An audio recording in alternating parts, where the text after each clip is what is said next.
Assalamualaikum. Waalaikumsalam.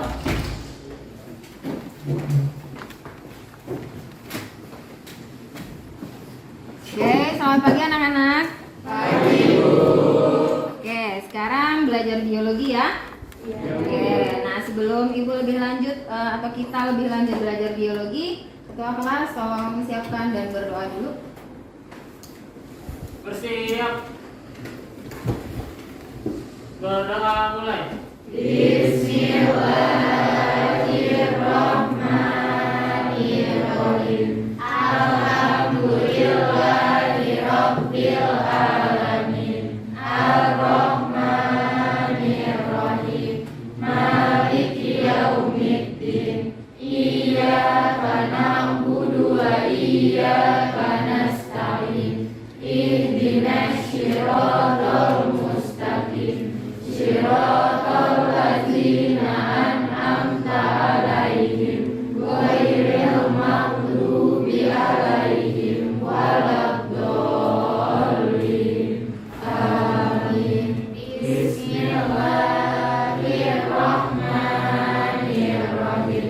Raditu billahi rabban wa bil islami dinan wa bi Muhammadin nabiyya wa rasulah. Rabbi zidni ilma warzuqni fahma. Amin. Kembali salam. Assalamualaikum warahmatullahi wabarakatuh. Waalaikumsalam warahmatullahi wabarakatuh. Oke, kalian yang hadir di sini silahkan kalian absensi dulu lewat e-learningnya seperti biasa. Kemudian ketua kelas yang nggak hadir hari ini siapa saja? Ada 3 orang, Bu. Ada Dimas, Sakti, Saira, sama Devulo, Ibu. Oke, jadi ada 3 orang yang tidak hadir hari ini ya. Jadi untuk yang hadir hari ini semoga kalian baik dan sehat ya. Amin. Ya, semoga ya, semoga kita semuanya sehat. Untuk menjaga kesehatan kalian salah satunya ayo semuanya pakai masker. Hanya ibu saja yang tidak pakai masker. Kalau kalian pakai masker ya. Yuk dipakai maskernya. Yang nggak bawa masker, ada yang nggak bawa masker? Ibu sediain masker atau di sini? Jangan pakai masker ya.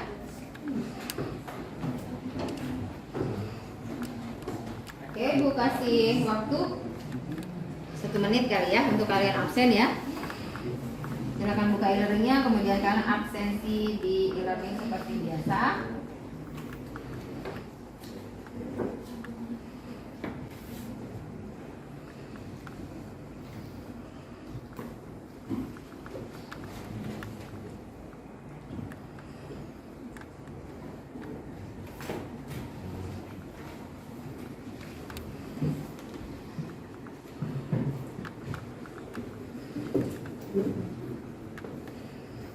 Oke, sudah absen ya? Oke, sudah siap belajar biologi? Oke, dan disiapkan bukunya? Nah, disiapkan bukunya. Disiapkan hati dan jiwanya untuk belajar biologi. Lupakan dulu pelajaran-pelajaran yang tadi kamu sudah belajar ya. Oke. Kalau sudah siap hati dan jiwanya untuk belajar biologi, Ibu akan tanya ya di kemarin ya.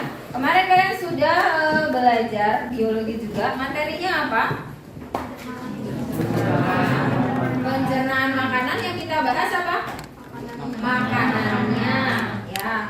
Sampai di mana kalian mengerjakan tugas makanan? Ya, sekarang gini, dari awal dulu deh. Berarti kemarin kalian ngapain aja pertama? Sebelum apa? Apa tadi?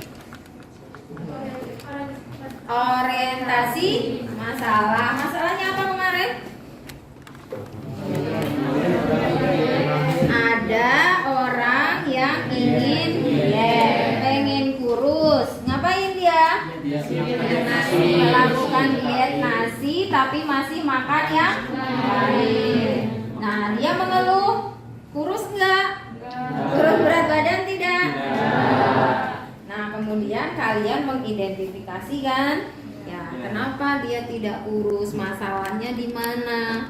Nah, kemudian kalian melakukan kajian literatur dan praktikum. Tugasnya sudah selesai semua? Ya, sudah dikirim ke saya juga ya. Jadi kalian nanti LKPD-nya memang belum saya suruh belum saya suruh kalian untuk mengumpulkan, tetapi PPT-nya sudah ada dikirimkan ke saya. Nah, sekarang tugas hari ini adalah kalian dari masing-masing kelompok itu akan presentasi. Kita punya waktu sekitar 45 menit untuk presentasi.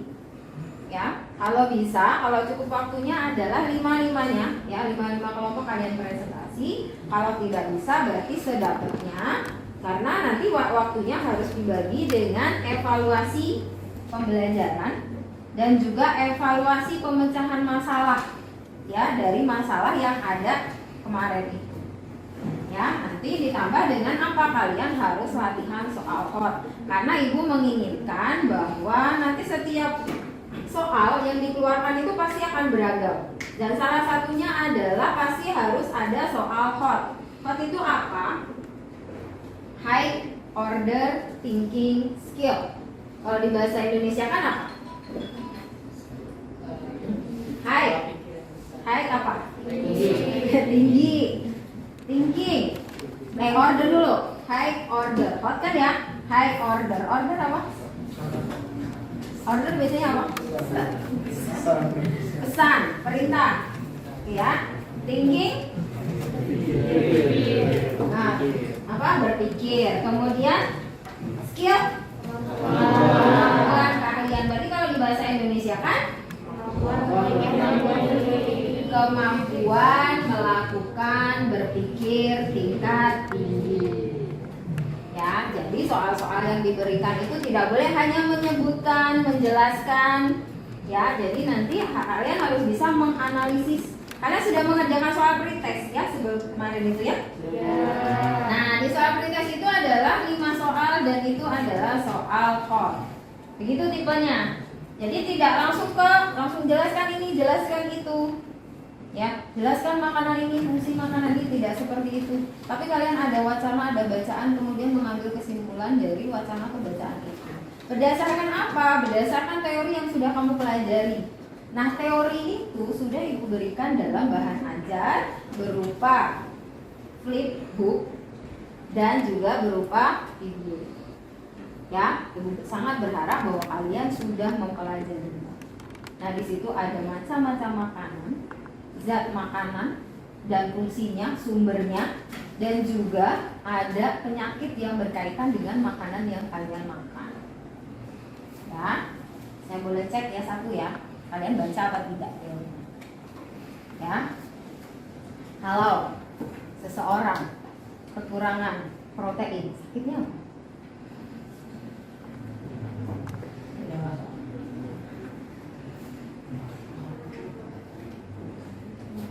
Coba, ayo.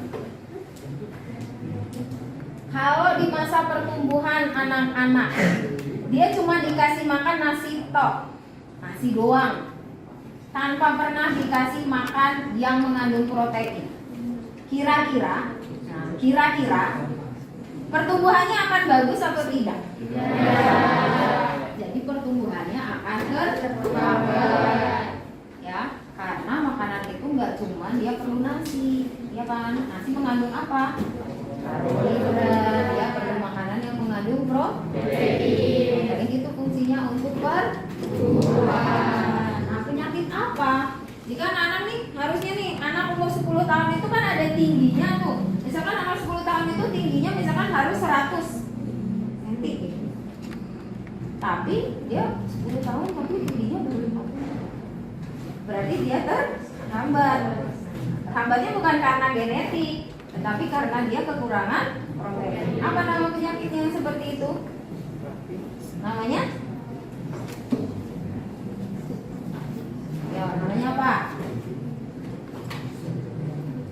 Silakan ya. Saya kasih waktu 1 menit untuk mencari.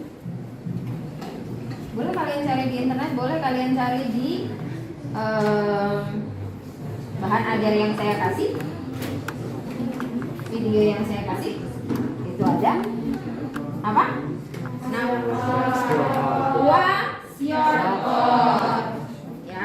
Jadi apa cirinya kwashiorkor selain pertumbuhannya yang tidak sesuai dengan umurnya? Cirinya apa kalau kita melihat anak kecil yang menderita kwashiorkor? Cirinya apa? Ciri lainnya? Kan kalau tinggi badan kita juga nggak bisa langsung lihat, tapi kalau oh ini anak kayaknya kwashiorkor. Ya, apa? Hilang semangat. Hilang semangat. Nah, ayo, yang lain. Penurunan berat badan. Apakah semua anak yang kurus kemudian kwashiorkor? Pembengkakan anggota gerak. Kenapa? Pembengkakan Pembengkakan anggota gerak bisa. Terus apa lagi? radang telinga tengah, Radang telinga tengah, apa lagi? rambut rontok, Rambut ruang kulit, rontok, terus ruang kulit, ruang kulit, apa lagi?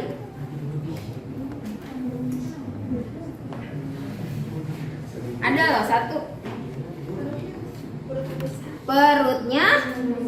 Ya, jadi kalau kamu ngeliat anak kecil ya kurus tapi perutnya buncit, nah itu ciri-ciri anak yang kwashiorkor.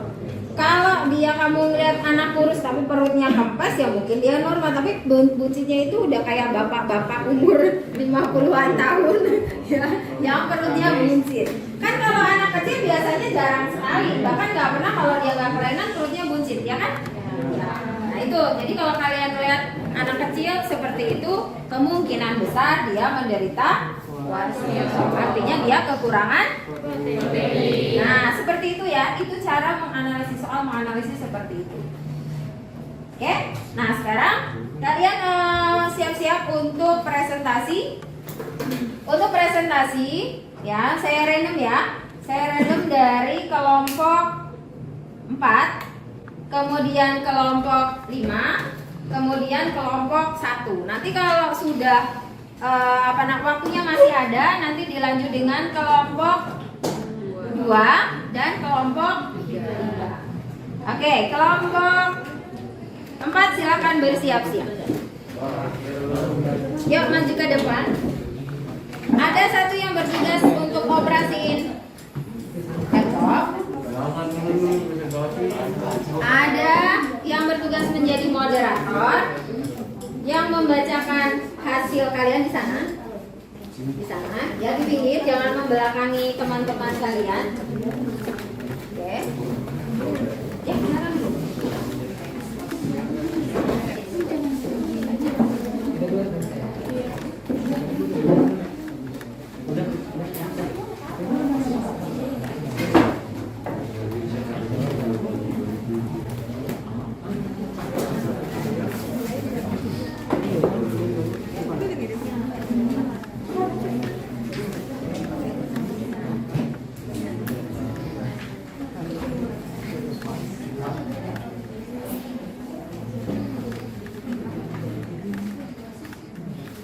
Ya, silakan dimulai. Yang lainnya perhatikan kemudian bertanya. Oke, assalamualaikum warahmatullahi wabarakatuh. Waalaikumsalam warahmatullahi wabarakatuh. Kami dari kelompok 4 biologi akan mempresentasikan materi tentang pencernaan makanan. Perkenalkan, nama saya Gilang Abdurrahman. Nama saya Sofia Ayu Manira. Nama saya Muhammad Ilham Saputra. Nama saya Indonesia.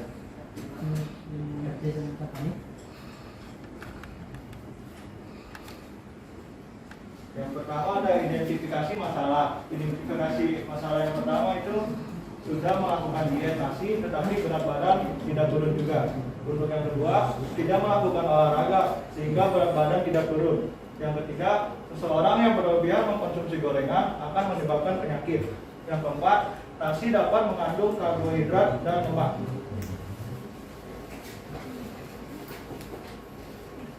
Rumusan masalah. Yang pertama, kenapa berat badannya tidak turun walaupun sudah melakukan diet nasi? Apakah olahraga dapat menurunkan berat badan? 3. Apa yang terjadi jika seseorang berlebih mengkonsumsi gorengan? 4. Apakah nasi mengandung karbohidrat? Di sini ada hipotesis. Yang pertama, karena sudah diet nasi tapi tidak mengkonsumsi makanan yang mengandung karbohidrat. Terus yang kedua, olahraga dapat membakar lemak dalam tubuh. 3. Berlebihan mengkonsumsi gorengan akan menyebabkan tekanan darah tinggi. 4. Nasi mengandung karbohidrat. Di sini ada tabel hasil percobaan uji makanan. Itu makanan nugget.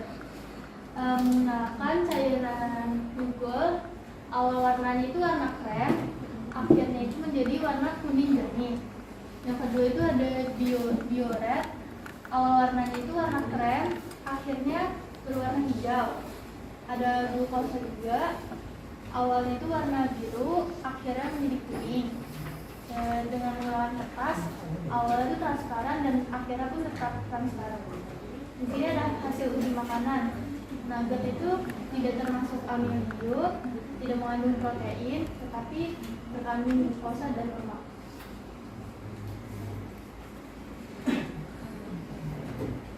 Di sini ada kajian literatur.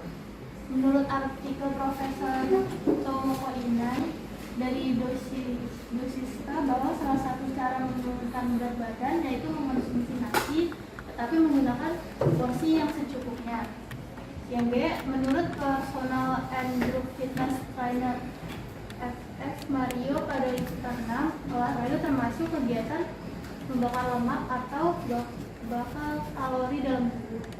Yang C, dari sumber kalau dokter, penyakit darah tinggi bisa terjadi apabila terlalu banyak memakan berat. D, dari sumber Stikes Pusada Borneo, nasi mengandung 90% karbohidrat, 8% protein, dan 2% lemak.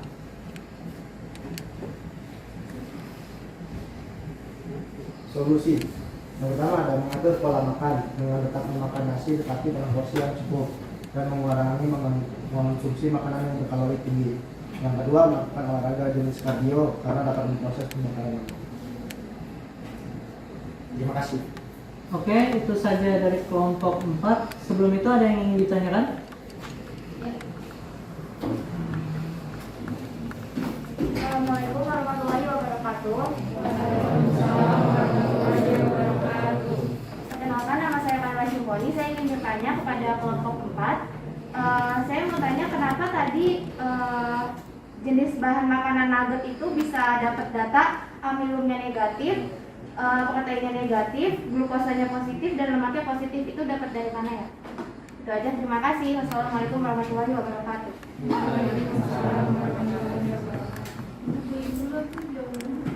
Langsung.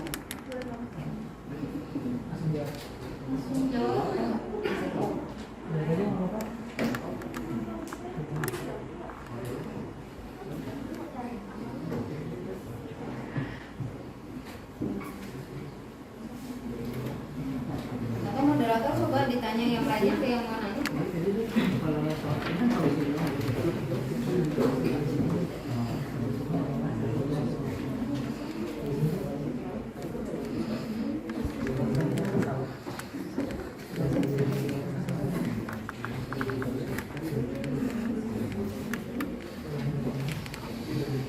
Coba moderator bertanya, temennya ada yang mau nanya lagi nggak? Iya, ada yang mau nanya lagi nggak?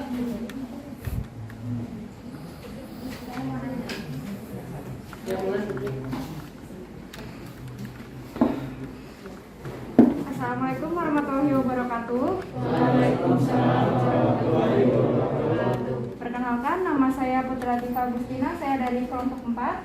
Saya ingin bertanya, kelompok 5. Saya ingin bertanya kepada kelompok 4. Tadi kan dibahas di literatur itu dengan cara, tadi ada tuh literatur pertama itu menurut artikel Profesor Tomoko Inai dari Dosista bahwa salah satu cara menurunkan berat badan yaitu mengkonsumsi nasi secukupnya kan. Nah, ada nggak sih sebenarnya pengganti karbohidrat selain nasi itu yang menurut itu tuh lebih sehat gitu untuk si orang yang diet ini? Terima kasih. Wassalamualaikum warahmatullahi wabarakatuh. Ya. Saya dari kelompok 4 Gilang Abdurrahman ingin menjawab. Kalau pengganti nasi yang lebih sehat itu ada. Yang pertama itu ubi bakar, ubi rebus bisa. Terus yang kedua singkong. Yang ketiga bisa Singkong rebus juga. iya direbus apa? Digoreng boleh? Boleh asal minyaknya nggak terlalu banyak karena kan orang dia tuh minyaknya nggak boleh tinggi. Berarti bagusnya digoreng atau direbus? Direbus. Apa tadi ubi, Sama singkong. singkong, yang lain ya? Jagung. Kok mungkin? Ya, jagung. Jawabnya harus meyakinkan. Kamu meyakinkan teman, berarti kalau dia pengen diet nggak makan nasi, boleh dong makan yang itu gitu.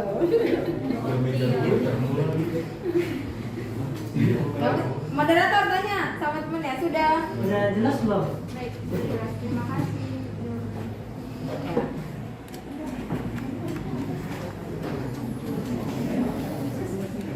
Tadi berarti pertanyaannya Kaila.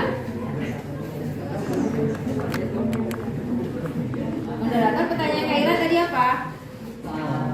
Dokter, kenapa jenis bahan nugget tidak terkandung amilium, protein, tetapi terkandung lemak dan glukosa? Sekarang gini, kamu tahu nggak nugget itu dibuat dari apa? Daging. Terus apa lagi? Tadi nugget itu kamu ngerasain nggak? Kamu coba nggak? Nuggetnya nugget apa itu? Berarti dari daging ayam ya, bahan utamanya, terus ditambah apa? Tepung. Sekarang saya tanya, tadi hasil dari praktikum kamu apa? Dia negatif apa? Dia negatif amilum protein tapi positif dalam lemak dan glukosa. Kemungkinan ada kesalahan tidak? Ada sih, menurut saya itu positif di protein. Nah iya. Karena ada ayamnya. Nah iya. Kenapa itu menjadi negatif? Kesalahannya di mana? Masalahnya di kita kan. Kesalahan bukan kamu, kesalahan di prosedur. Kamu tidak menjalankan dengan baik prosedur praktikumnya. Tadi disuruh berapa ukurannya, disuruh berapa tetes untuk masing-masing reagennya atau zat kimia yang harus diteteskan. Ya kan? Sudah pasti bahwa nggak mungkin dia hilang 100% proteinnya dalam proses pembuatan nugget kan? Nah, berarti dia harus mengandung protein kan? Terus ditambah apa? Ditambah tepung. Tadi kamu bilang tepung itu dia kandungannya glukosa atau amilum? Ayo. Tepung itu glukosa atau amilum kandungannya? Kenapa dia malah positif glukosa, tetapi malah negatif amilum?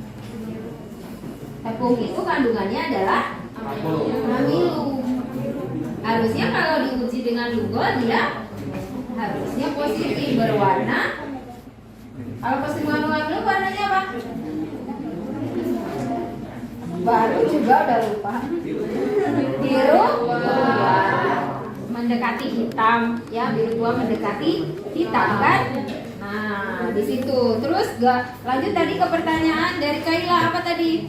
Kenapa jenis bahan nugget bisa mengandung amilum, protein tapi terkandung lemak dan glukosa? Nah kamu bisa jawab dari tadi, Ibu jelaskan. Kenapa dia bisa mengandung apa namanya? Kenapa dia bisa mengandung lemak? Karena kenapa dia bisa mengandung glukosa? Kemungkinan pada prosesnya ditambahkan apa? Gitu. Silakan dijawab. Nggak susah kan? Ya.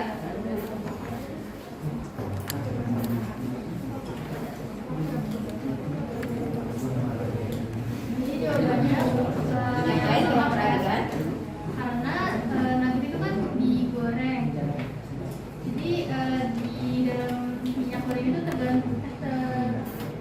terdapat lemak. Kalau yang glukosanya itu mungkin pas pembuatan nugget itu ditambahkan gula. Untuk apa ditambahkan gula? Biasanya orang nambahin gula untuk apa? Ya, Nugget manis sebagai penambah rasa atau penyeimbang rasa. Kaila sudah jelas. Sudah, terima kasih. Ya moderator. Udah. Saya ingin bertanya. Assalamualaikum warahmatullahi wabarakatuh. Nama saya Rasyid Manipur dari ruang kedua. Kan tadi di hasil solusi dijelaskan di nomor 2 kalau misalnya buat nurunin berat badan ada opsi olahraga kardio ya. Nah saya mau tanya untuk penderita darah rendah apakah ada opsi selain kardio karena kan Darah kalau rendah? darah rendah itu kalau kecapean dia bakal bisa pingsan, pusing. Nah, kardio itu sementara olahraga yang melatih jantung dan otomatis capek gitu. Apakah ada opsi untuk menderita darah rendah? Jadi ini dia, adakah olahraga yang aman bagi orang darah rendah begitu ya? Karena kalau detak jantungnya meningkat kan dia pingsan.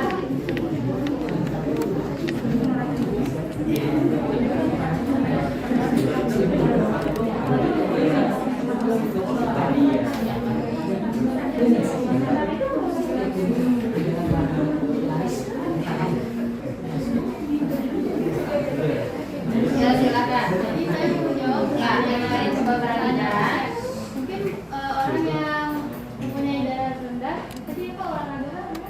Kardio. Ya, mungkin dia lebih ke menjaga porsi makannya dan olahraganya itu dipersingkat aja waktunya. Saya olahraganya itu ringan-ringan aja, Iya. tapi dia tuh kayak utamanya di dalam pola makannya aja gitu. Jadi intensitasnya rendah aja Iya. Sekarang dibalik, itu solusi untuk orang yang apa tadi? Nggak ada di permasalahan. Kamu kan kamu ingin solusinya untuk permasalahan apa tadi? Kasih solusi itu. Yang solusi yang kayak biar yang Jadi kamu jawabnya solusi itu diperuntukkan untuk orang yang mau menghidap darah rendah. kamu nulis solusi itu berdasarkan permasalahan tadi di atas kan? Iya. Permasalahannya apa tadi di atas? Iya, anaknya. Iya, jadi kamu menulis, saya menulis solusi itu untuk orang yang ingin diet, menurunkan berat badan. Ya, begitu. Jadi tanpa mempertimbangkan apakah dia darah tinggi atau darah rendah. Begitu loh. Ya? Ya, apakah sudah jelas? Gitu tuh. Kalau udah kamu tanya masih ada yang mau tanya nggak? Kalau nggak ada yang mau tanya berarti kamu bisa tutup. Apakah ada yang mau ditanyakan lagi? Nggak ada? Ya. Oke, sekian dari kelompok kami. Saya tutup. Wassalamualaikum warahmatullahi wabarakatuh. Waalaikumsalam warahmatullahi wabarakatuh. Refresh dulu untuk kelompok 4. Ya, silakan. Oke, untuk kelompok 5 tadi ya. Kelompok 5 yuk maju.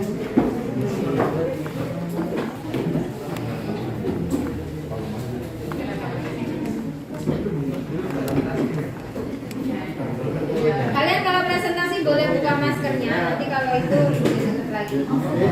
Jangan biar suaranya jelas. Silakan kalau mau dibuka maskernya boleh.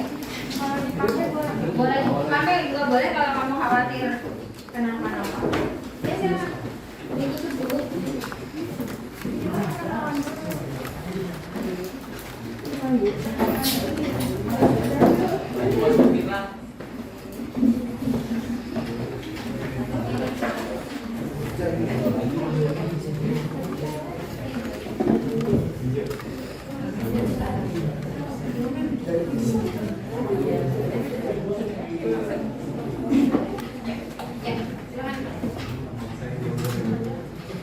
Assalamualaikum warahmatullahi wabarakatuh. Waalaikumsalam warahmatullahi wabarakatuh.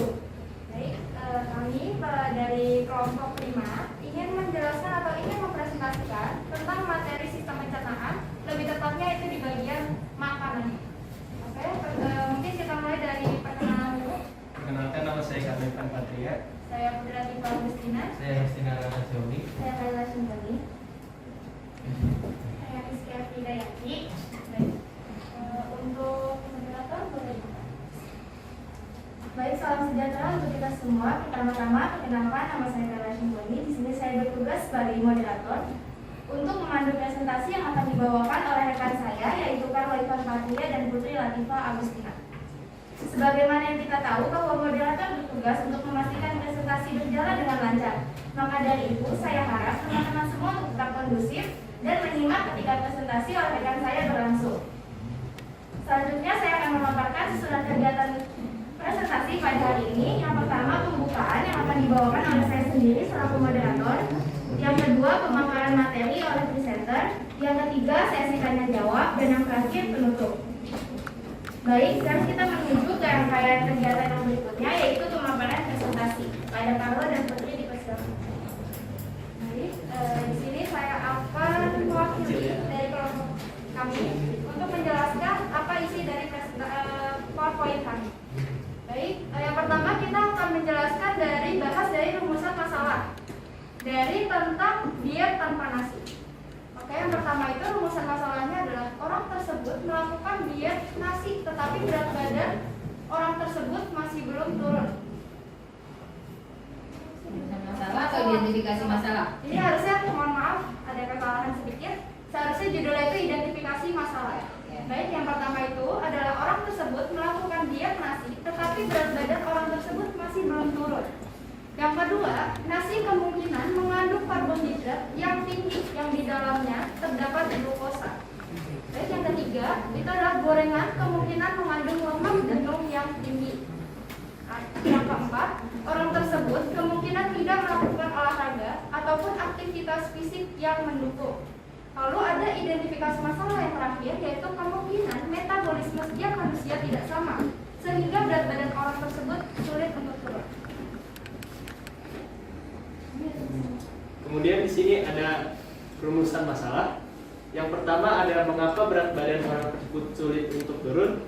Yang kedua ada kandungan apa yang terdapat dalam nasi. Dan yang ketiga ada kandungan apa yang terdapat dalam gorengan. Yang keempat ada apakah olahraga dapat menurunkan berat badan. Dan yang kelima, apakah setiap manusia memiliki metabolisme tubuh yang sama. Dan di sini ada hipotesisnya juga. Yang pertama adalah diet nasi masih mengkonsumsi makanan yang mengandung karbohidrat. Yang kedua, nasi mengandung karbohidrat. 3, gorengan mengandung lemak. 4, dengan olahraga dapat membakar lemak dalam tubuh. Dan yang kelima adalah metabolisme setiap manusia berbeda. Baik, di sini dari kelompok kami mendapatkan hasil kajian literaturnya. Yang pertama itu dari menurut https hellosehat.com, saat mengkonsumsi sedikit karbohidrat tetapi menambahkan sumber lemak, Anda dapat mengalami berat badan yang sulit turun. Pasalnya, lemak memiliki jumlah kalori yang lebih tinggi serta dapat menumpuk di tubuh jika tidak digunakan sebagai energi. Yang dimana maksudnya itu, kalau misalkan kita sudah diet karbohidrat tetapi kita malah memasukkan lemak, yang sudah kita ketahui kalau lemak itu sulit untuk dicerna tubuh. Nah, makanya itu yang malah membuat bahaya. Jadi malah dia menumpuk di tubuh, sulit untuk turun berat badan. Lalu yang kedua, menurut https://hdac.id, itu adalah nasi mengandung sekitar 90% karbohidrat, 8% protein, dan 2% lemak. Karbohidrat dalam nasi terdiri dari pati dan gula.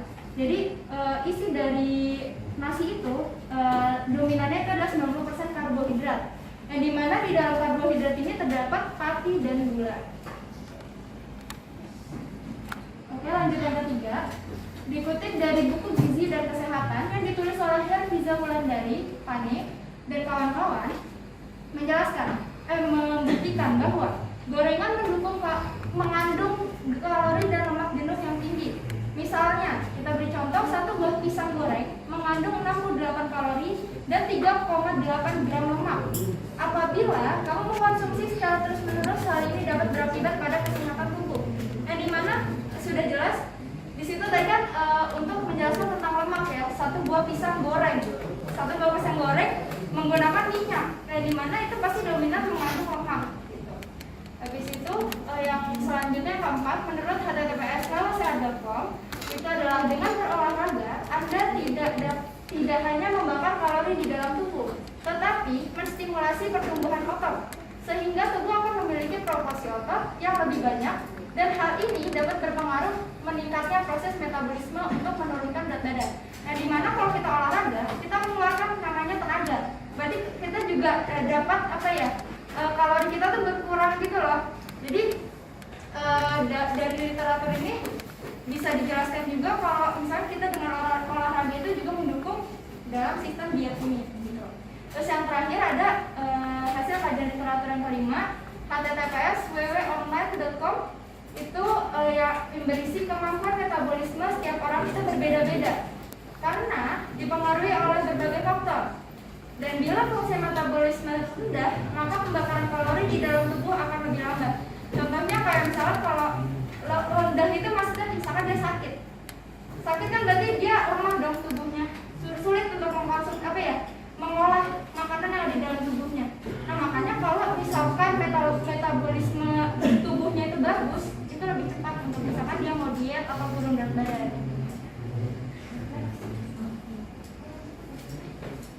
Dan kemudian di sini ada tabel hasil uji makanan yang kami dapatkan. Yang pertama ada bahan makanan nasi yang dicampur dengan cairan nugol yang menjadi warna ungu tua. Dan kemudian nasi dicampur bioret menghasilkan warna kuning. Dan kemudian bahan makanan nasi yang dicampur dengan cairan Benedict yang menghasilkan warna hijau. Dan nasi dicampur dengan kertas ditempelkan dengan kertas, hasilnya basah. Dan kemudian ada nugget dicampur dengan cairan nugol menghasilkan warna kuning, dan nugget dicampur bioret menghasilkan warna hijau, nugget dicampur Benedict menghasilkan warna kuning, dan nugget ditempelkan ke kertas, hasilnya transparan. Kemudian di sini ada pisang yang dicampur dengan cairan nugol menghasilkan warna biru tua, dan kemudian pisang dicampur dengan cairan bioret menghasilkan warna ungu, dan pisang dicampur dengan cairan Benedict menghasilkan warna orange. Hasilnya jika ditempelkan dengan kertas hasilnya transparan. Dan kemudian ada di sini ada roti campur dengan cairan nugol menghasilkan warna biru tua, dan roti dicampur dengan cairan bioret menghasilkan warna ungu. Kemudian roti dicampur Benedict menghasilkan warna orange. Yang ditempelkan ke kertas hasilnya transparan. Dan yang terakhir ada putih telur dicampurkan dengan cairan nugol menghasilkan warna putih. Kemudian putih telur dicampurkan dengan bioret menghasilkan warna kuning. Dan putih telur dicampur Benedict hasilnya warna ungu, yang ditempel di kertas hasilnya transparan. Dan kemudian di sini ada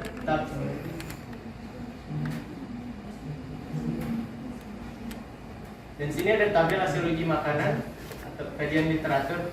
Di sini kami akan menjelaskan tentang nasinya saja. Terus di sini ada bahan makanan nasi yang menjadi positif amilum, negatif protein, positif glukosa, dan positif lemak. Bakal lanjut ke pembacaan masalahnya. Yang pertama itu adalah mengkonsumsi makanan yang sehat dan bergizi. Lalu yang kedua mengkonsumsi makanan yang tinggi protein, serat, dan vitamin. Yang ketiga melakukan olahraga secara konsisten dengan rentang waktu 15-30 menit per hari. Lalu yang keempat ada istirahat dengan cukup. Yang kelima banyak minum air putih. Terima kasih. Baik, terima kasih kepada Bu Sandra atas presentasinya. Selanjutnya apabila ada pertanyaan dipersilakan. Ya, silakan bertanya.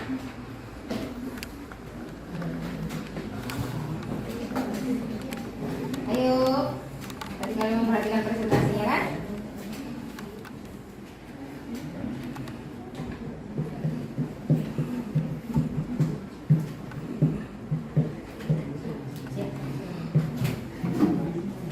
Perkenalkan, nama saya Madina Lestari, saya dari kelompok 2. Saya ingin bertanya, tadi kan di PPK ada tulisannya kalau nasi putih itu mengandung 90% karbohidrat, 8% protein, dan 2% lemak. Tapi kenapa tadi di tabel proteinnya itu negatif ya? Ya, terima kasih. Tadi di berdasarkan literatur nasi itu mengandung 90% karbohidrat, Protein dan 1%, berapa? 2% protein, 8% protein dan 2% lemak. 98 ya Bu. Baik, kepada penyelenggara atau kalau ibu Fatia silakan dijawab pertanyaan dari Fatia. Hestian coba jawab. Nah tadi nggak presentasi coba. Tugasnya menjawab ya. Dibantuin nanti Hestian yang jawab. Biar masing-masing ada tugasnya. Moderator tanya yang lain dulu. Masih ada yang lain yang mau bertanya? Oh ya, yang lain Sambil apakah ada yang nungguin. bertanya lagi selain Nagiana?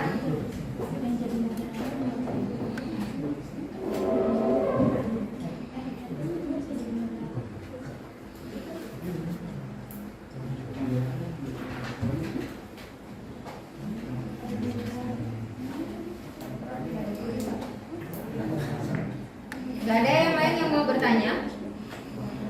Nah, kalau tidak ada, ayo coba dijawab. Baik, silakan. Kamu bisa mengambil pemikirannya dari persennya tadi. Ya, 98% sama 2%. Kemudian kamu yang diuji cobakan itu berapa?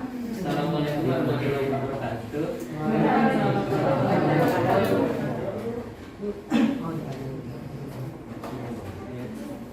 Saya ingin menjawab pertanyaan dari Mas Diana.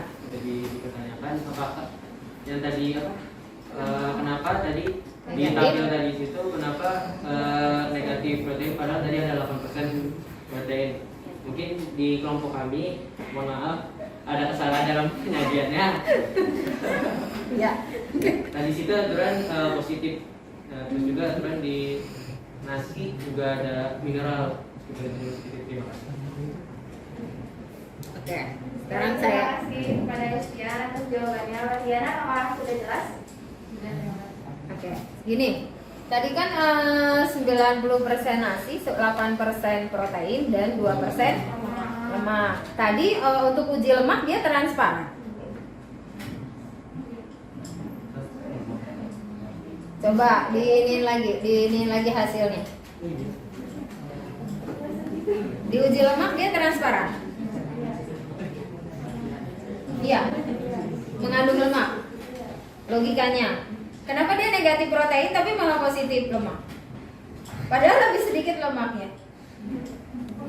Kamu waktu pas menempelkan kan, waktu kalian ya semuanya ya. Jadi kalau kalian mau uji lemak, tempelkan ke makanan, ya kan? Beberapa lama, kemudian kamu biarkan. Kalau basah itu kemudian mengering, kemudian kertasnya kembali seperti semula, berarti dia negatif. Tetapi kalau kamu tempelkan ke bahan makanan, kemudian dia transparan dan itu nggak bakal hilang walaupun kamu keringkan, misalnya udah 5 menit sampai 10 menit tapi dia tetap transparan begitu, berarti dia mengandung lemak. Nah tadi begitu tidak kamu prosesnya. Ya, di logikanya seharusnya kalau kamu tempelkan nasi ke situ dia akan basah, apalagi nasinya masih hangat gitu, berarti banyak uapnya kan? Dia akan basah, tapi nantinya dia itu akan kembali seperti semula, tidak transparan ya, harusnya ya kan. Kemudian kenapa dia negatif protein? Padahal dia ada di kajian literaturnya ada 80%, ada 8% protein. Kemungkinan kenapa dia negatif bukan salah di prosedurnya, bukan salah kamu di praktikumnya. Tetapi untuk mendeteksi 8% protein itu susah. Ya kan?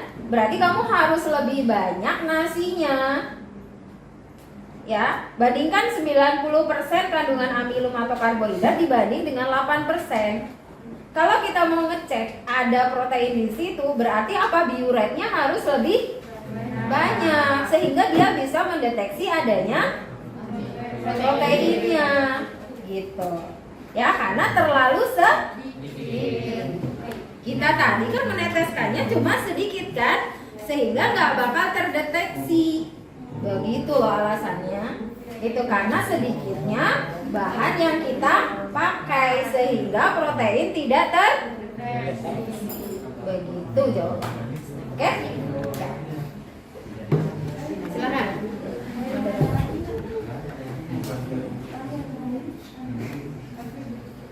Baik, selanjutnya apakah ada yang ingin bertanya lagi? Sepertinya nggak ada, Bu. Ya, kalau tidak ada silakan ditutup. Kalau nggak ada silakan ditutup. Baik, jika tidak ada pertanyaan lagi, kegiatan presentasi kali ini saya tutup. Terima kasih atas perhatian teman-teman semuanya. Kurang lebihnya kami mohon maaf. Wassalamualaikum warahmatullahi wabarakatuh. Waalaikumsalam warahmatullahi wabarakatuh. Yuk, silakan.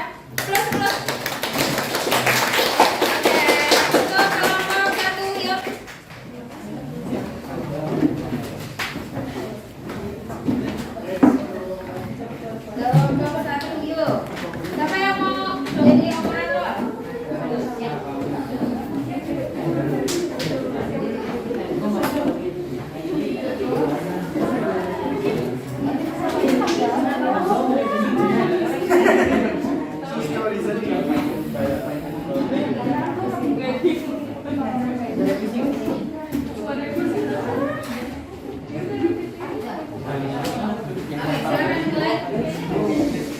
lain perhatikan. Yuk.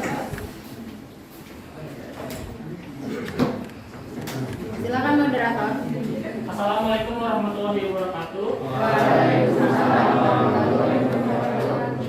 Kami dari kelompok 1 ingin mempresentasikan sistem pencernaan makanan, lebih tepatnya pada zat pada makanan.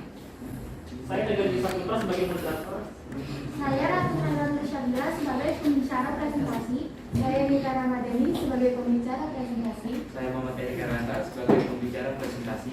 Saya Gunawan Syahputra dari pembicara presentasi. Saya Tantra Michael Sutono dari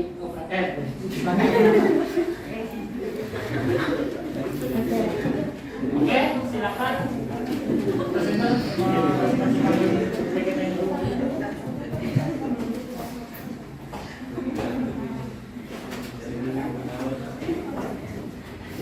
Oke, yang pertama itu ada identifikasi masalah. Jadi di identifikasi masalah ini kita ada 4 poin. Yang pertama itu si orang tersebut sudah melakukan diet, tetapi berat badan tetap tidak turun. Yang kedua itu tidak melakukan olahraga sehingga berat badannya tidak turun. Dan yang ketiga itu seseorang yang kelebihan mengkonsumsi gorengan dapat mengalami gangguan, entah itu gangguan penyakit atau yang lainnya. Terus yang keempat, nasi dapat mengandung karbohidrat dan lemak. Next. Oke, di sini juga ada rumusan masalahnya. Yang pertama, kenapa berat badannya tidak turun walaupun sudah melakukan dietasi? Yang kedua, apakah olahraga dapat menurunkan berat badan? Yang ketiga, apa yang terjadi jika seseorang berlebihan mengkonsumsi gorengan? Dan yang terakhir, apakah nasi mengandung karbohidrat? Hipotesis 1. Diet nasi masih mengkonsumsi makanan yang mengandung karbohidrat. 2. Dengan olahraga dapat membakar lemak dan dalam tubuh. 3. Kelebihan makan gorengan akan menyebabkan penyakit tekanan darah tinggi. 4. Nasi mengandung karbohidrat.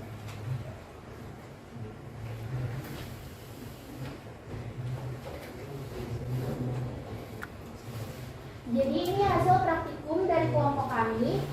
Yang kami uji tadi hanya yang roti. Jadi akan kami sebutkan bahan makanannya roti. Kalau secara lugol itu awalnya itu cairannya putih dan akhirnya itu menjadi biru tua.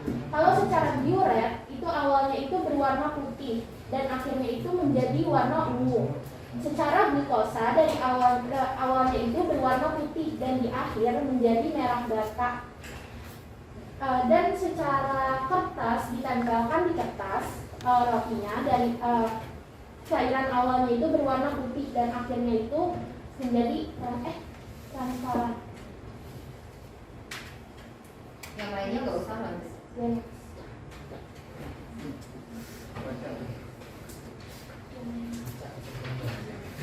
Jadi di sini ada hasil kajian literatur terkait permasalahan. Yang pertama, walaupun dia tidak makan nasi, dia masih makan tepung, kentang, dan gorengan. Menurut Alodokter dan Kompas, ketiga makanan tersebut juga mengandung karbohidrat yang tinggi. 2. Menurut Halodok, olahraga dapat membakar lemak, yaitu olahraga kardio. Olahraga kardio antara lain berlari, berenang, bersepeda, angkat beban, dan lain-lain. Yang ketiga, menurut Kompas.com, berlebihan makanan gorengan dapat menyebabkan berbagai penyakit seperti stroke dan darah tinggi. 4. Nasi putih merupakan sumber karbohidrat utama menurut Halodok.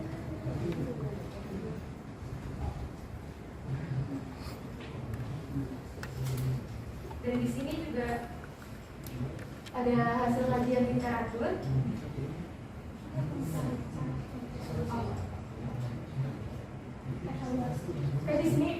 Di sini adalah evaluasinya. Jadi solusinya adalah dia bisa menggantikan nasi menggunakan nasi merah, jauhi makanan berlemak, olahraga secara rutin, dan menjaga pola makan.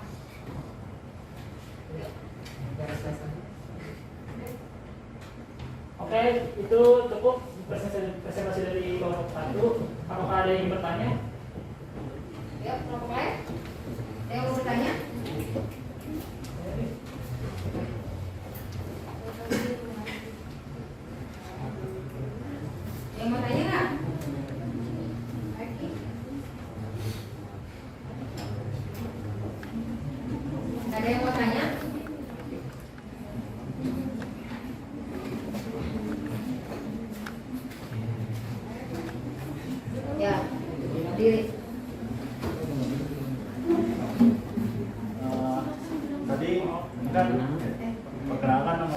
Gilang Saputra.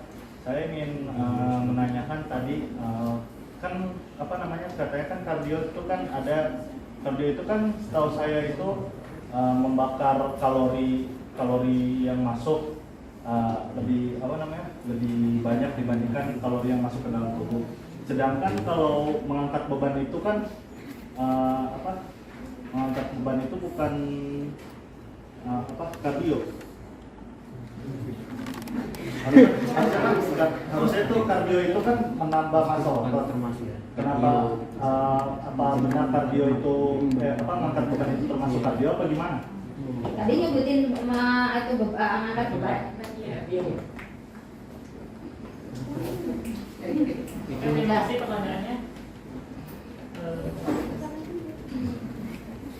Coba moderator tanya dulu ke yang lain sambil temennya cari jawaban.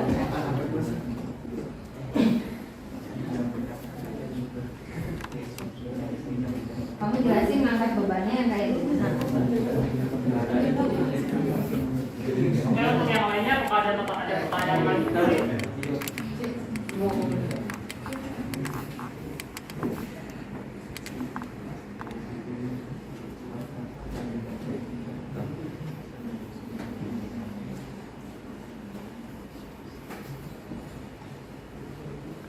Oke, saya akan menjawab pertanyaan dari Gilang Saputra.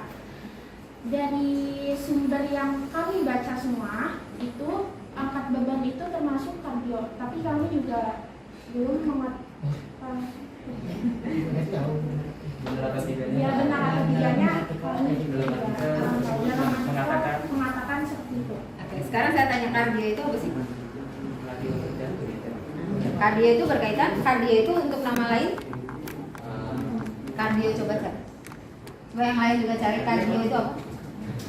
Kardio. Jadi kalian yang olahraga kardio gitu kan? Dari kardio itu apa? Serangkaian aktivitas fisik yang memacu kinerja organ jantung. Kardio itu jantung. Yang kardio itu jantung. Jadi semua aktivitas yang memacu kerja jantung. Sekarang tanya, tadi kan dia nanya berat beban, angkat berat, gitu ya? Angkat beban, angkat beban hidup nggak? Termasuk angkat beban hidup ya? Angkat beban termasuk ke dalam olahraga kardio tidak?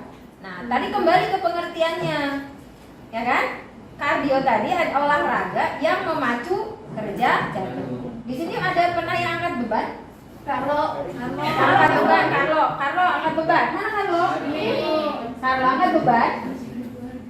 Carlo kan memicu kerja jantung. Berarti kalau ini kita nggak olahraga, denyut jantungnya biasa dong. Kalau kamu angkat beban, denyut jantungnya menjadi meningkat atau melemah? Berarti dia termasuk memacu kerja jantung tidak? Nah, di situ kamu jawabnya.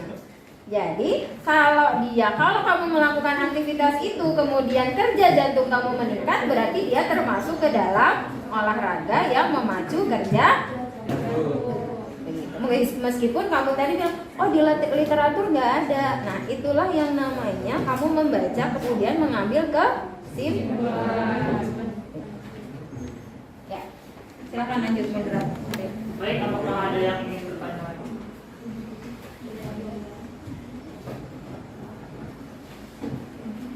Ada, silakan.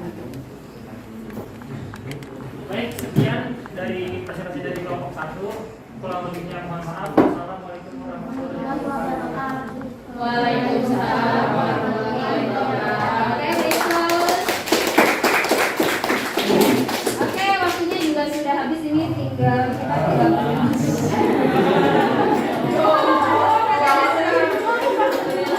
selama saya kapan gitu. Oke.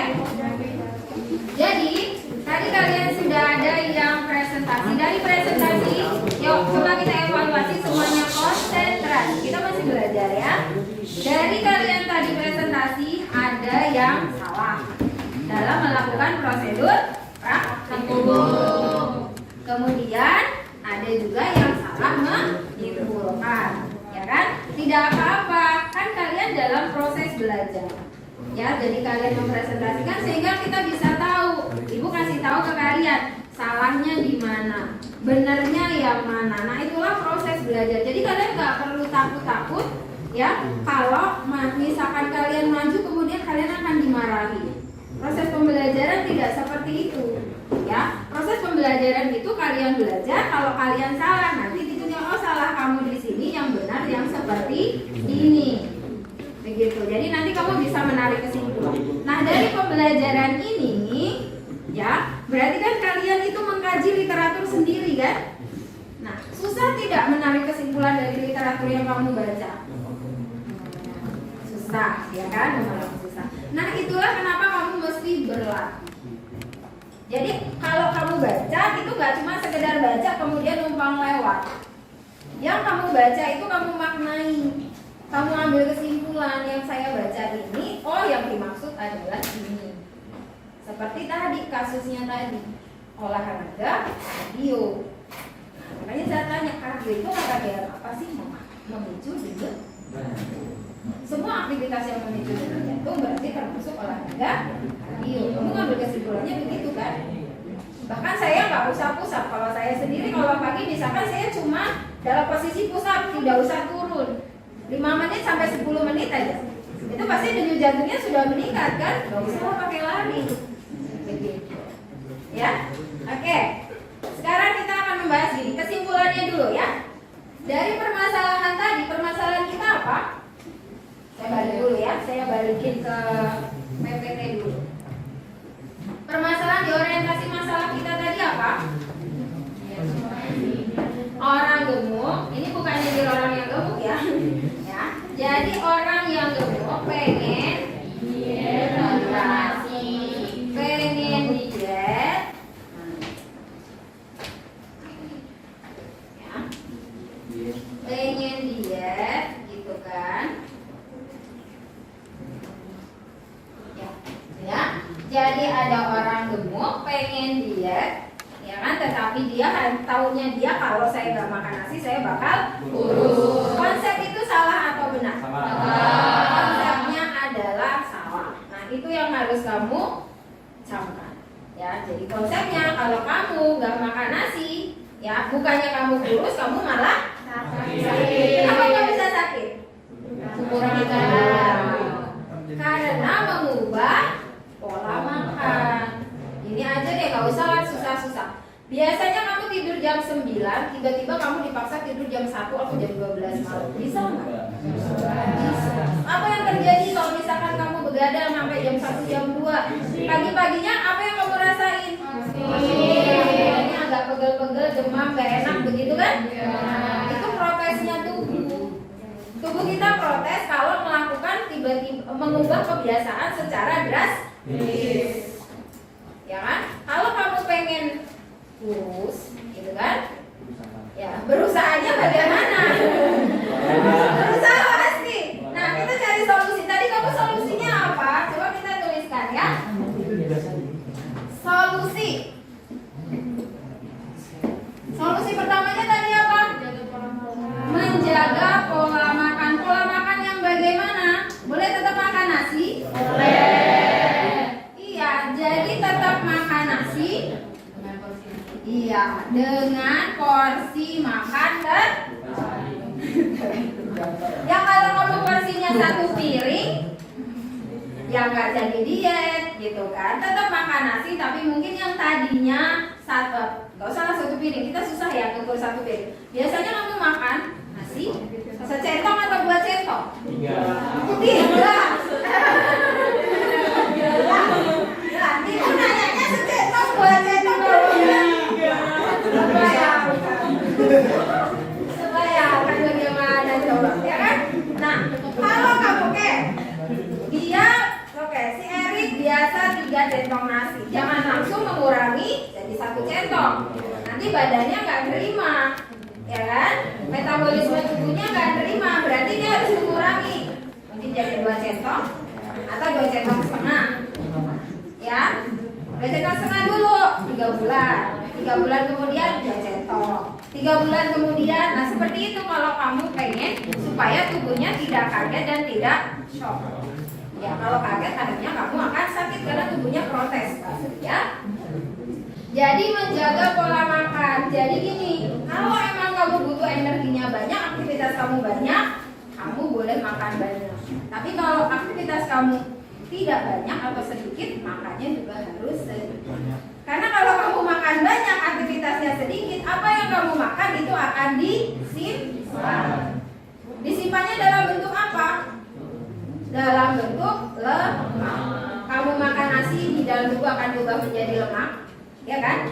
Kamu makan protein, di dalam tubuh juga akan berubah menjadi lemak. Apalagi kamu makan lemak, nambah lagi memang disimpannya dia sebagai lemak. Gitu.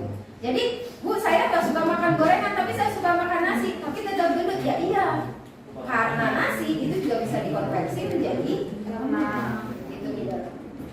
Ya, jadi menjaga pola makan. Kalau pengen agak mahal dikit, konsultasinya ke dokter gizi. Ya, kalau pengen murah, ya kalian ada internet ya yang menyajikan, oh diet makan sehat atau menjaga pola makan sehat.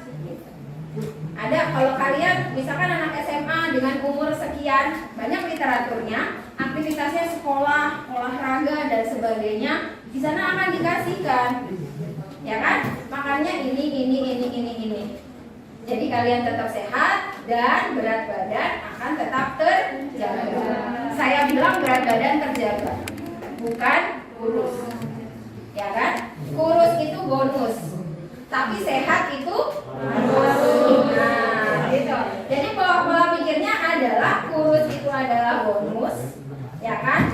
Sehat adalah harus. Nggak boleh. Kemudian solusi yang kedua, olahraga.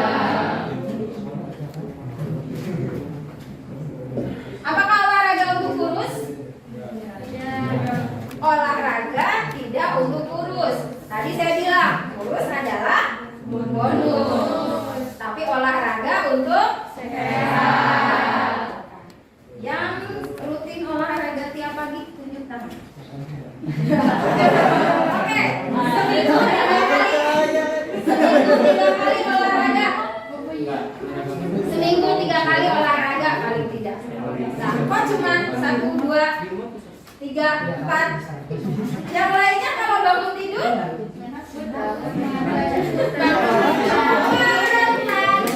Kalian kalau bangun tidur, kalau dulu bangun tidurku terus mandi. Kalau sekarang bangun tidurku terus mandi. Bangun tidurku tidur lagi atau bangun tidurku pegang HP. Lebih banyak yang mana? Bangun tidurku tidur lagi atau bangun tidurku pegang HP? Tidur lagi, tidur. Ya, kalian seperti itu. Jadi kalau bangun tidur nggak dicari yang lainnya, tapi dicari diraba-raba dulu HP saya ada di mana. Ya enggak? Ya. Jadi biasakan. Tadi ada yang mengatakan bahwa olahraga dapat menurunkan berat badan. Olahraganya harus berapa lama untuk bisa menurunkan berat badan?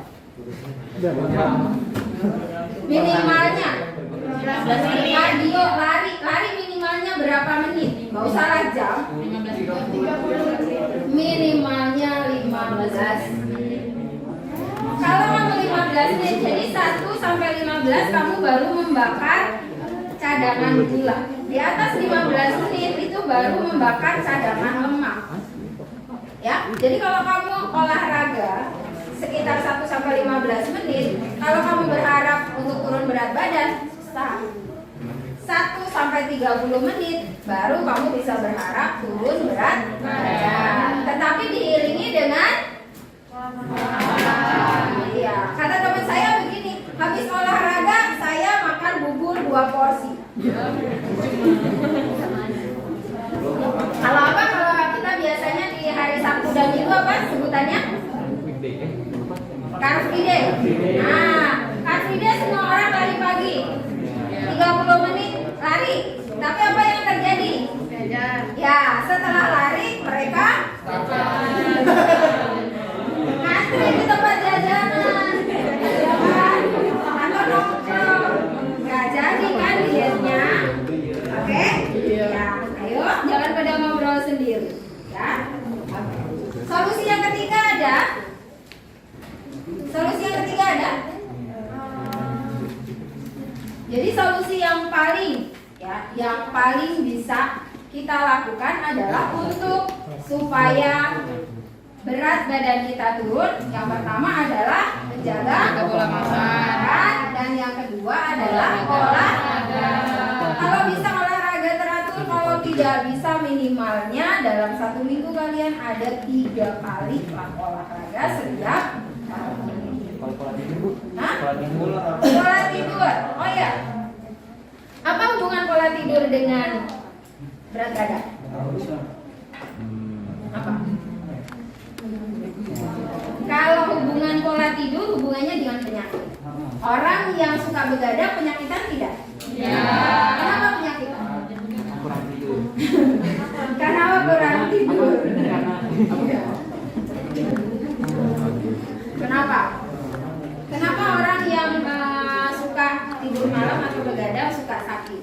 Benar, karena kurang tidur. Karena malam itu menggunakan istirahat, berarti organ-organ tubuh kita juga istirahat.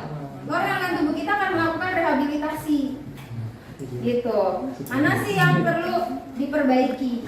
Tapi kalau kamu malam masih begadang, berarti semua organ harus tetap bekerja kan?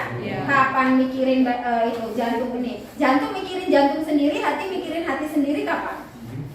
Lambung mikirin lambung sendiri kapan? Kalau kamu terus makan. Kemudian mata mikirin mata sendiri kapan? Kalau kamu terus menggunakan mata kamu 24 jam tanpa henti. Sekarang gini, HP kamu gunakan 24 jam, panas nggak? Panas. Terus tiba-tiba kamu ngeluh HP saya error. Ya udah. Ya kan? Karena digunakan tanpa henti, panas kan? Sama mata kamu kalau terus membaca panas nggak? Panas. Sebenarnya itu kode dari tubuh supaya berhenti. Kamu kalau melakukan aktivitas ngantuk. Ngantuk itu kode apa? Kode untuk istirahat. Tapi kadang-kadang kamu melanggar itu semua kan? Melanggar sinyal tubuh. Mata kalau udah perih istirahat, tubuh kalau udah capek istirahat, begitu kan? Kaki kalau udah pegel istirahat, gitu kan? Seperti itu. Jadi kita memberikan waktu pada organ kita untuk istirahat, jangan bekerja terus-menerus. Oke, ini solusinya ya. Solusi terbaik dari permasalahan yang ada di situ. Sekarang saya kaitkan dengan penyakit. Di awal tadi sudah saya bilang bahwa kalau kekurangan protein tadi sakitnya apa? Kalau kebanyakan nasi sakitnya apa? Obesitas.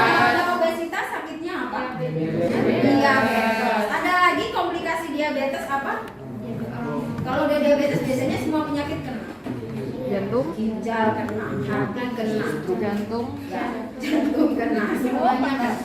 Ya, darah tinggi juga bisa. Darah tinggi selain disebabkan oleh penyakit yang lain, pasti gejala utamanya adalah karena makanan kamu yang banyak mengandung lemak. Gitu, ya. Jadi, oke, saya simpulkan untuk pembelajaran hari ini. Yuk kita simpulkan pembelajaran hari ini adalah kita belajar mengenai makanan. Makanan itu mengandung apa saja? Yang kita bahas pertama adalah karbohidrat, protein,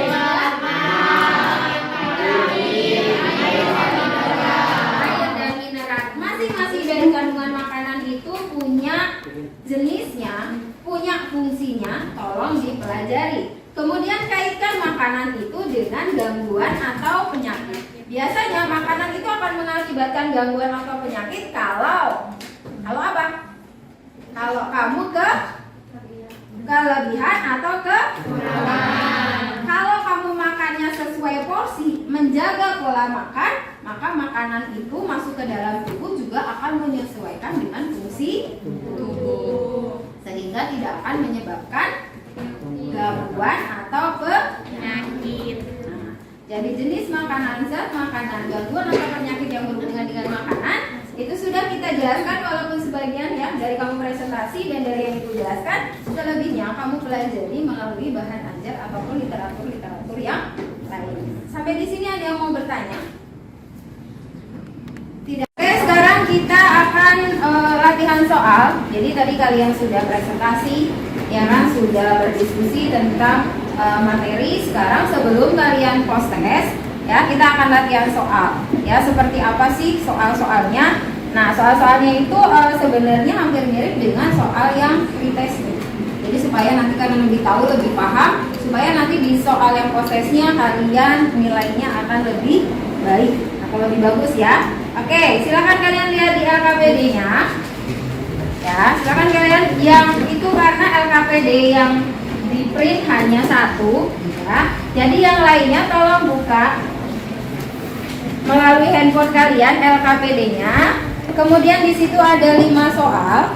Nah, 5 soal itu tolong kerjakan. Saya kasih waktu 10 menit. Ya, 10 sampai 15 menit. Silakan kalian berdiskusi. Ya, jawabannya apa? Nanti kemudian kita bahas.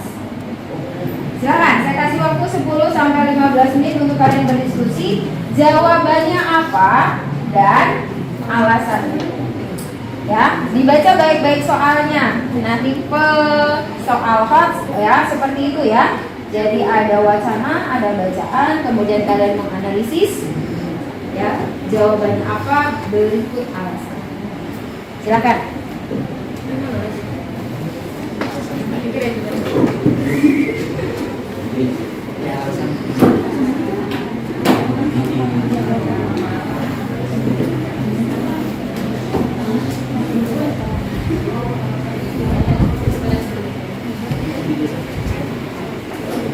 Nanti kita jelasin dulu.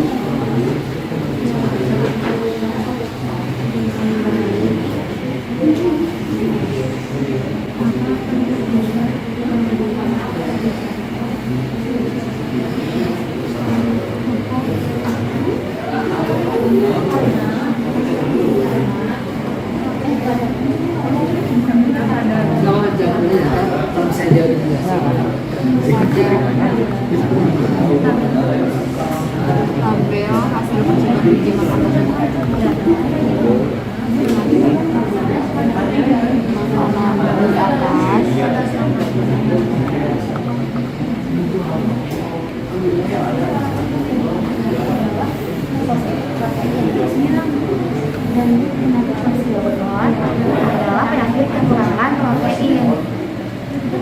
Itu kan.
Udah selesai berapa soal? Baru 1. Oh, lama ya.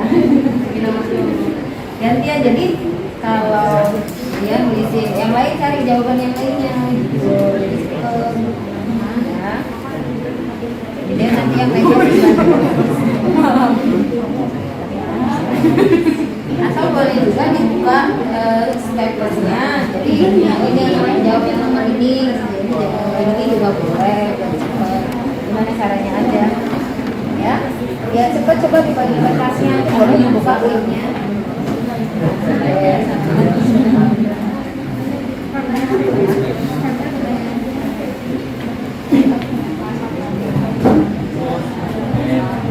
Sudah berapa soal?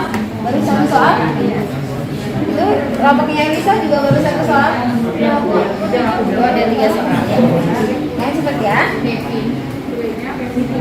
Sarapan.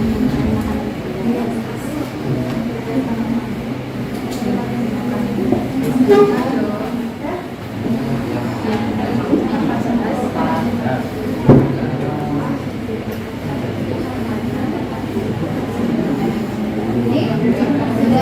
satu soal atau dua soal? Baru satu soal. Ya, ayo cepetan.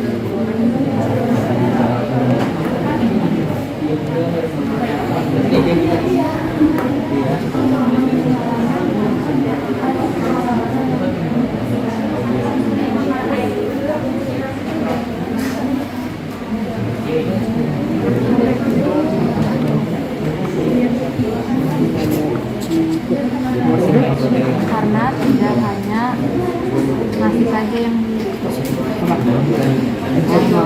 Itu bisa tuh juga kayak itu bisa tuh juga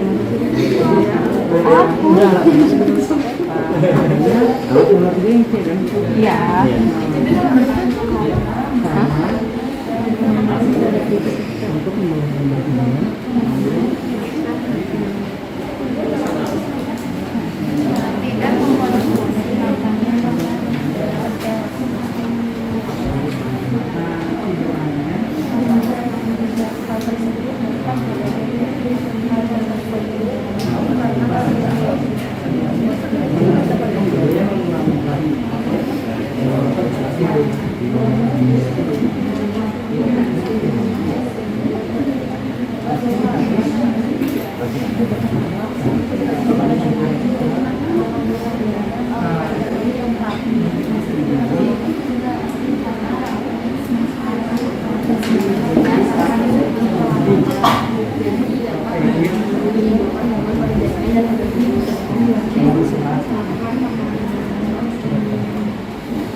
Insya Allah ingat.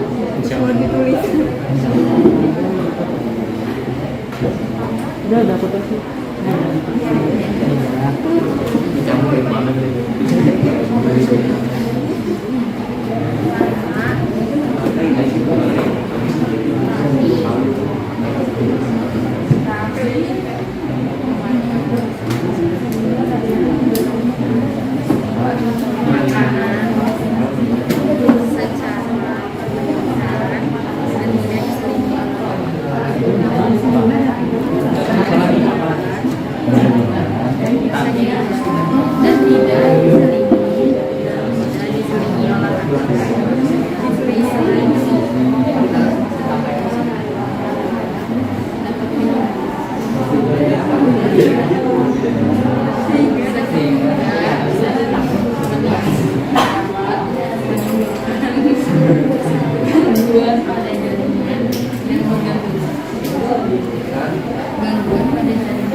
Ya,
Oke, ini sudah 10 menit. Sudah sampai berapa nomor kalian? Oh, satu nomor lagi. Oke. Tambah waktu 2 menit ya. Oke. Nah, tambah waktu 2 menit.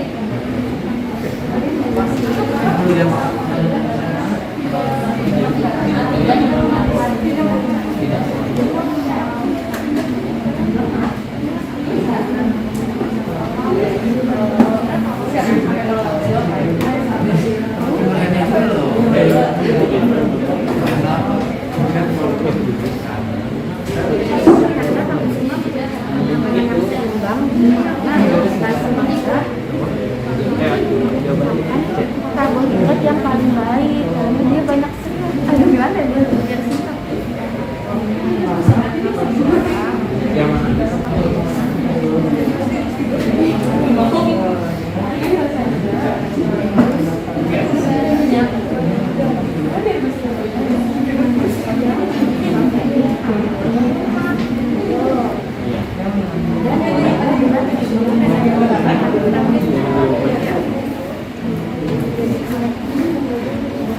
Oke.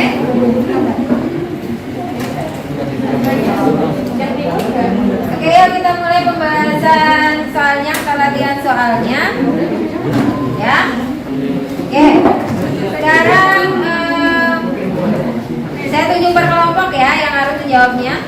Kelompok untuk nomor 1 ya. Kelompok ini nomor 1. Kelompok 1, 2, 3, 4, 5. Kelompok 2, silakan dibaca. Kemudian jawabannya apa, alasannya apa. Yang lain silakan menanggapi kalau memang jawabannya menurut kalian masih kurang. Ya, silakan. Ya, nggak usah. Soal nomor 1, berdasarkan tabel di atas dapat disimpulkan agar seorang anak tidak menderita penyakit kwashiorkor, makan tidak boleh kekurangan asupan makanan titik-titik. Jawabannya C, M, dan N. Alasannya karena pada tabel uji coba makanan di atas yang menunjukkan A positif protein terdapat pada tabel M dan N.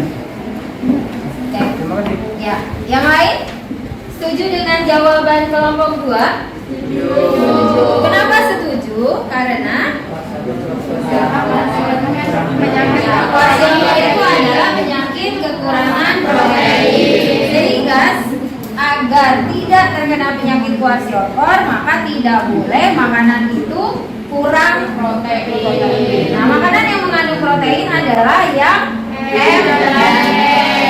Ya, kalian sudah melakukan uji makanan, jadi kalian tahu bagaimana cara membaca tabel tersebut. Mana yang mengandung amilo, mana yang mengandung protein, dan mana yang mengandung glukosa. Oke, yang selanjutnya untuk soal nomor 2 kelompok 5. Ya kan? Hari ini Kevin tidak masuk sekolah karena sakit. Sakitnya bermula ketika Kevin sarapan nasi dengan ayam geprek. 1 jam kemudian ia merasa perih, mual, dan diare. sehingga kehilangan nafsu makan. Sekalipun ia memaksakan untuk makan sedikit karena harus minum obat, tetapi setelahnya makanan tersebut selalu dimuntahkan kembali. Berdasarkan gejala yang dialami Kevin, pada cerita di atas, bagaimana upaya yang paling tepat yang dapat dilakukan agar terhindar dari gangguan pencernaan seperti yang dialami oleh Kevin? Jawabannya itu D, menjaga pola makan yang baik. Alasannya, karena di pagi hari sebaiknya Kevin tidak mengkonsumsi makanan pedas, karena hal tersebut dapat memicu gangguan pada sistem pencernaan, contohnya yaitu penyakit diare. Oke, yang lain ada yang mau menambahkan? Benar kan jawaban kelompok 5? Ada ya? Oke, ada yang mau menambahkan alasannya? Silakan kalau ada yang mau menambahkan alasannya. Kalau pagi-pagi ya disarankan tidak sarapan pedas. Apakah pagi saja? Ya. Siang, malam. Kalau pagi nggak boleh makan pedas, apakah siang dan malam boleh makan pedas? Ya, boleh. Asalkan tidak berlebihan. Setiap orang punya toleransi terhadap tingkat kepedasan, ya kan? Ya. Jadi kamu harus tahu batasannya. Oh, saya bisa makan pedas dengan tingkat kepedasan sekian. Mungkin kalau ada levelnya level 1, 2, 3, 4, 5. Oh, mungkin saya hanya level 1 atau level 2. Jadi jangan melebihi toleransi tubuh kamu. Kalau melebihi toleransi, maka itu akan mengganggu sistem pencernaan. Selain kamu diare, bisa juga kamu nanti terkena iritasi. Iritasinya bisa lambung, bisa usus. Ya, nanti kamu sakitnya berkepanjangan nggak sembuh. Oke, lanjut ke soal nomor 3. Kelompok 3. Soal nomor 3 kelompok 3. Silakan. Salma dan Arsita bersama-sama melakukan diet nasi. Setelah 1 bulan, Salma dan Arsita menimbang berat badan. Dari hasil penimbangan berat badan Salma adalah turun sebanyak 2 kg, yaitu dari 50 kg menjadi 48 kg. Sementara Arsita berat badannya tetap, yaitu 50 kg. Apakah yang Anda dapat sarankan untuk Arsita supaya berat badannya dapat turun seperti Salma? Jawabannya yaitu C, diet nasi, makan protein, buah dan sayur. Alasannya karena dengan diet nasi dan mengganti dengan protein itu dapat mampu mengurangi rasa lapar sehingga meningkatkan metabolisme. Setuju dengan jawaban kelompok 3? Setuju. Jadi alasannya kalau diet nasi tapi tetap makan protein tadi apa? Dapat meningkatkan mampu mengurangi rasa lapar hingga meningkatkan metabolisme. Ya, jadi nasi diganti dengan protein, jadi rasa kenyangnya dapat, ya kan? Dan tubuh juga tidak terlalu shock gitu ya. Jadi masih, contohnya kamu kalau misalkan tidak makan nasi, digantinya proteinnya makan apa? Telur rebus. Telur goreng boleh tidak? Kalau kamu mau diet. Kenapa gorengan tidak disarankan? Karena mengandung minyak. Minyak itu mengandung buah dan sayur pasti ya. Buah dan sayur pasti. Supaya itu mengandung vitamin dan Oke, selanjutnya nomor 4. Nomor 4 kelompok yang belum Pak, 1 sama 4 ya. Kelompok 1 dulu deh. Pengalaman terhadap 2 peserta didik mempunyai pola makan yang sama, misalkan A. Johannes berbadan kurus dan menyukai olahraga futsal. B. Raffi berbadan gemuk dan menyukai bermain game online. Menurut Anda, siapakah yang menderita serta penyakit dan apa sebabnya? Jawabannya adalah B. Karena Raffi karena makanan dapat menimbulkan gangguan pada jaringan dan organ tubuh. Alasannya, berdasarkan pernyataan di atas, Raffi terlalu banyak makanan yang dapat menimbulkan penyakit. Dan Raffi pun tidak melakukan aktivitas yang berat, berbeda dengan Johannes yang melakukan aktivitas olahraga yang futsal. Oke. Jadi, setuju dengan jawaban kelompok 1? Setuju. Alasannya mau ditambahin? Ada yang mau menambahkan alasannya? Tidak.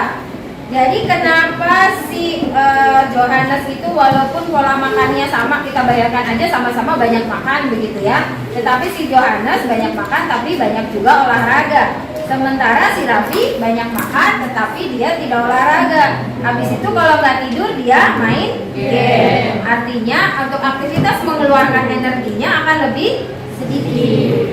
Ya, sehingga kalau Johannes banyak makan, tapi semua makanan yang masuk akan diubah menjadi energi untuk aktivitasnya dia. Sementara kalau Raffi dia banyak makan, tetapi energinya nggak dikeluarkan, maka akan dia makan, akan disimpan, ditimbun. Kalau disimpan ditimbun biasanya dia akan disimpan dalam bentuk lemak. Akhirnya nanti akan menimbulkan penyakit.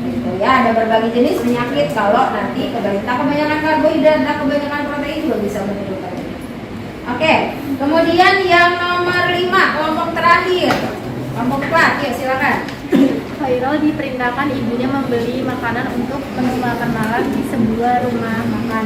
Rumah makan tersebut menyediakan beberapa menu paket sebagai berikut. Paket 1, nasi merah, ikan goreng, timun dan minuman soda. Paket 2, nasi goreng, ayam rebus saus kacang, timun dan minuman susu. Paket 3, nasi putih, ayam goreng serundeng, timun dan susu krim.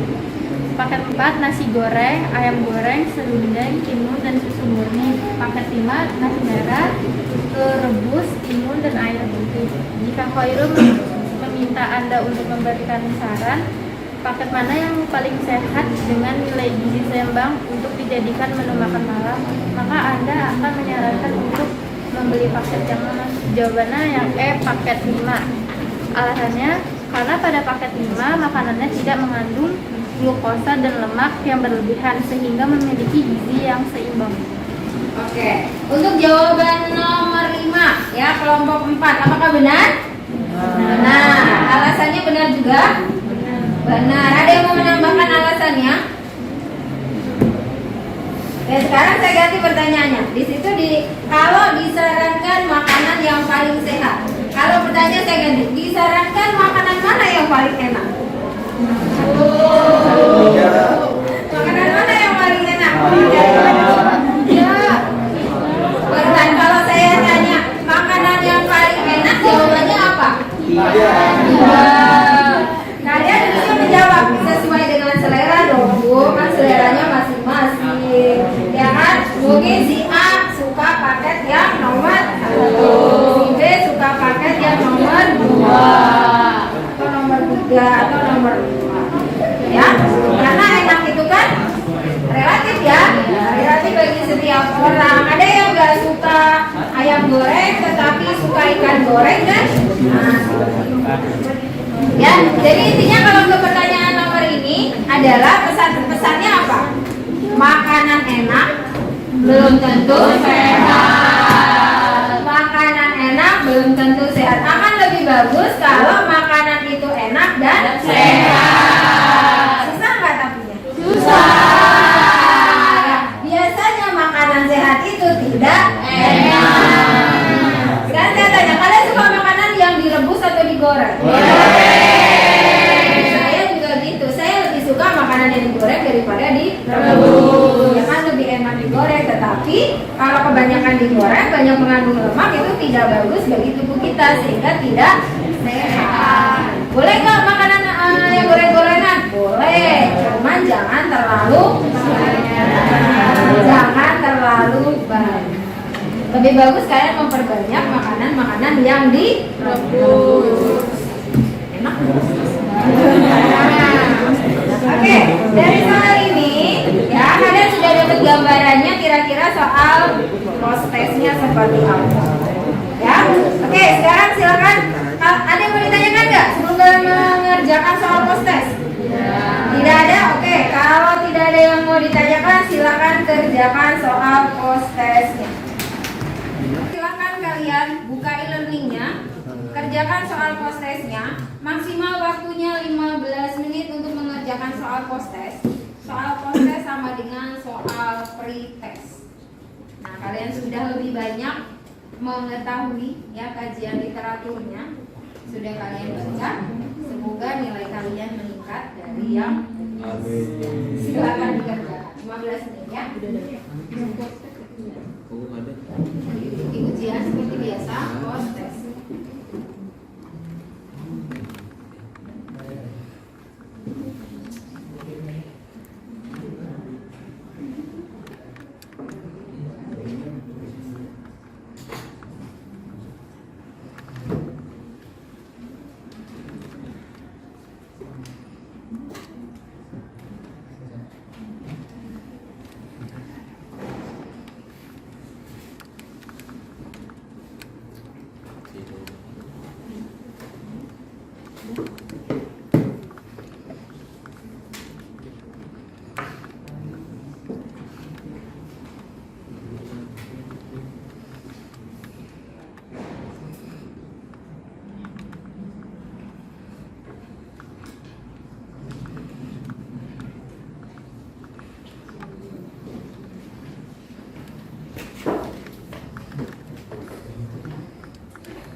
Sudah selesai mengerjakan post testnya ya? Oke, kalau sudah sekarang silakan lanjutkan kalian untuk mengerjakan refleksi dan juga itu apa surveinya ya. Tetapi itu bisa kalian kerjakan nanti setelah kita tutup pembelajaran ya.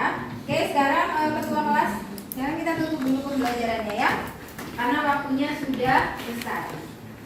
Yuk semuanya bersiap dulu, tutup belajarnya, berdoa dulu, nanti baru lanjutkan untuk mengisi. Ya silakan. Siap. Berdoa mulai.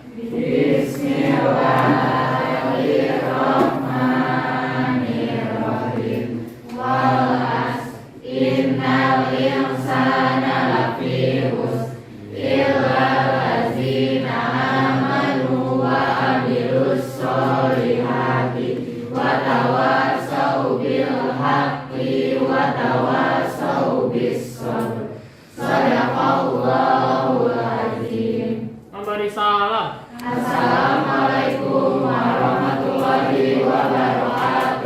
Waalaikumsalam warahmatullahi wabarakatuh. Silakan kalian boleh pulang.